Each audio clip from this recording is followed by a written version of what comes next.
बिस्मिल्लाहिर्रहमानिर्रहीम। अस्सलाम वालेकुम स्टूडेंट्स। आज टॉपिक है हमारा, हम कल डिस्कस कर रहे थे accounting nature and it's objective, जिसमें कल हमने बात की थी अबाउट फाइनेंशियल अकाउंटिंग और उसके ऑब्जेक्टिव्स। आज हम उससे आगे कंटिन्यू करते हैं और आज हमारा टॉपिक है, हम बात करेंगे about cost accounting and it's objectives. सबसे पहले अगर हम कॉस्ट अकाउंटिंग की डेफिनेशन पे गौर करें तो डेफिनेशन कुछ इस तरह से हमारे पास इसकी लिखी हुई है। Cost accounting is the process of recording, classifying and appropriate allocation of expenditures for the determination of cost of product or services of an organization। देखिए बच्चों, कल हमने बात की थी कि हमारे पास दो तरह के बिजनेसेस होते हैं टिपिकली। एक आपके पास ट्रेडिंग कंसर्न होता है, एक मैन्युफैक्चरिंग कंसर्न होता है। मैन्युफैक्चरिंग कंसर्न में फिर हमने बात की थी, ये वो बिज़नेस होता है जो अपने पास रॉ मटेरियल्स को परचेज़ करता है, फिर देन इनको प्रोसेस करके फिनिश गुड्स तैयार करता है।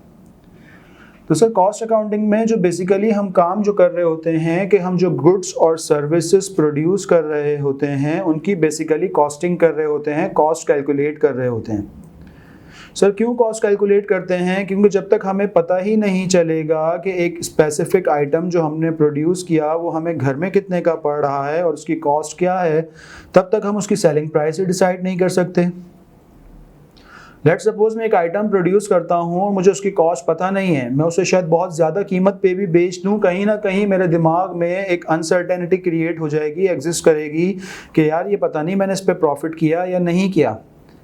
लेकिन जब मैं इसकी कॉस्ट कैलकुलेट कर लूँगा, एलोकेट प्रॉपर्ली कॉस्ट कैलकुलेट कर लूँगा, तो मुझे अंदाज़ा हो जाएगा कि हाँ यार ये सर्टेन अमाउंट है जो मैंने इस पर इंकर किया है। अब इससे ऊपर मैं जितने पे भी बेचूँ, चाहे नॉमिनल सा प्रॉफिट अर्न करूँ, बट मैं सेटिस्फाई होऊंगा कि मैंने प्रॉफिट अर्न किया। लेट सपोज मैं एक एग्जांपल दूँ, मैं एक प्रोडक्ट है जिसकी कॉस्ट मुझे लगती है 70 रुपये। अब अगर मैं उसको 75 रुपीज़ का भी बेच दूँ तो मुझे पता होगा कि मैंने पर यूनिट 5 रुपये का प्रॉफिट अर्न किया। लेकिन वही प्रोडक्ट है, उस पर कॉस्ट 70 रुपये लगती है, लेकिन मुझे पता नहीं है कि इसकी कॉस्ट 70 रुपये मैं कैलकुलेट नहीं करता। अब चाहे तो वो मैं प्रोडक्ट 100 रुपीज़ का भी सेल आउट कर दूं, बट कहीं ना कहीं मेरे दिमाग में कन्फ्यूजन क्रिएट हो जाएगा कि यार क्या मैंने इस पर प्रॉफिट अर्न किया या नहीं किया। एक और छोटी सी बात यहाँ साथ साथ डिस्कस करते चलें कि टिपिकली ये बात कंसिडर की जाती थी, जो कॉस्ट अकाउंटिंग या कॉस्ट अकाउंटेंट्स का रोल है वो स्कोप उनका लिमिटेड है टूवर्ड्स सिर्फ और सिर्फ मैन्युफैक्चरिंग कंसर्न के लिए। सर ऐसा हरगिज़ नहीं है। अब जब से आपके पास हमारे पास जो गवर्नमेंट की रेगुलेटरी रिक्वायरमेंट्स बढ़ती गई हैं, तो अब एक कॉस्ट अकाउंटेंट का रोल ट्रेडिंग कंसर्न में भी उतना ही इम्पॉर्टेंट है जितना मैन्युफैक्चरिंग कंसर्न में है। सर ट्रेडिंग कंसर्न में तो हम कोई चीज़ मैन्युफैक्चर या प्रोड्यूस नहीं करते, तो कॉस्ट अकाउंटेंट का क्या रोल आ गया इसमें? देखिए सर, ऑल्दो कि हम मैन्युफैक्चर तो नहीं करते, बट हम परचेज करते हैं, इंपोर्ट्स करते हैं, तो हमें जब तक प्रॉपरली कॉस्ट पता ही नहीं चलेगी कि एक चीज़ हमें अपने सप्लायर के प्रेमिसेस से अपने इस घर तक, अपने प्रेमिसेस तक लाने के ऊपर हमने कितने एक्सपेंडिचर्स किए, जब तक प्रॉपर हम कॉस्ट कैलकुलेट नहीं करेंगे तब तक हम सेलिंग प्राइस ईजीली डिटरमाइन नहीं कर सकते। लेट सपोज अगर मैं आइटम एक इम्पोर्ट करता हूँ, वो मुझे कॉस्ट पड़ता है $100 का, $100 को मैं पाकिस्तानी रुपीज़ में कन्वर्ट कर दूं तो मुझे उसकी कॉस्ट पता चल जाएगी? नहीं सर, सिर्फ मेरे पास ये एक परचेज प्राइस तो नहीं है। जब मैं इंपोर्ट करूंगा तो मेरे पास सर्टेन अदर कॉस्ट इंक्लूड हो जाएंगी, like import duties, taxes, freight charges वगैरह, और इसके बाद गोदाम का, वेयर हाउस का रेंट वगैरह, ये सब भी तो कॉस्ट इनकर होंगी मेरे पास। तो मुझे सम हाउ एक ट्रेडिंग कंसर्न के लिए भी कॉस्ट अकाउंटिंग की उतनी ही इम्पोर्टेंस है कि जितनी हमारे पास एक मैन्युफैक्चरिंग कंसर्न के लिए।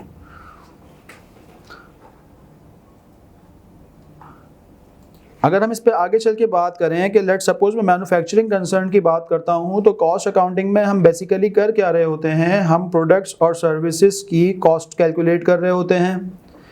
सो याद रखिएगा, जब भी कोई चीज़ प्रोड्यूस की जाएगी, मैन्युफैक्चर की जाएगी, तो उसमें 3 एलिमेंट्स होंगे कॉस्ट के।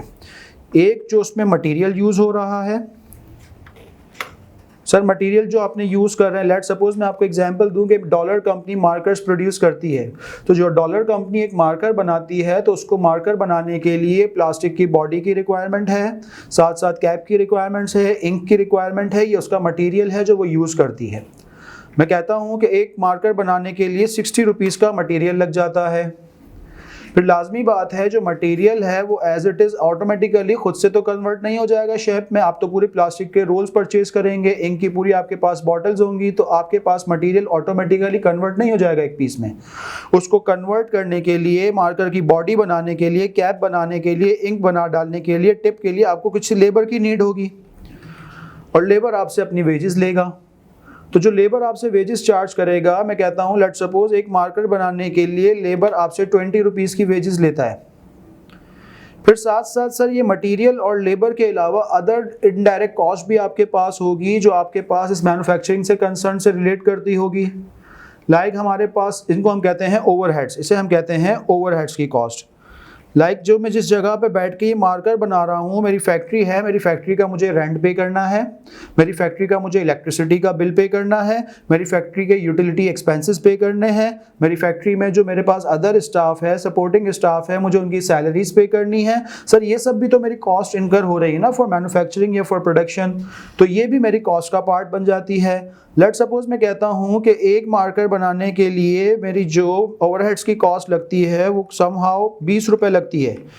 तो जब मैं इन तीनों का टोटल करता हूँ तो मुझे पता चलता है कि मेरे पास मुझे घर में एक अदद मार्कर या डॉलर कंपनी को मार्कर कितने का घर में आ पड़ा, उसने जो मैन्युफैक्चर किया उसको घर में उसकी कितनी कॉस्ट लगी।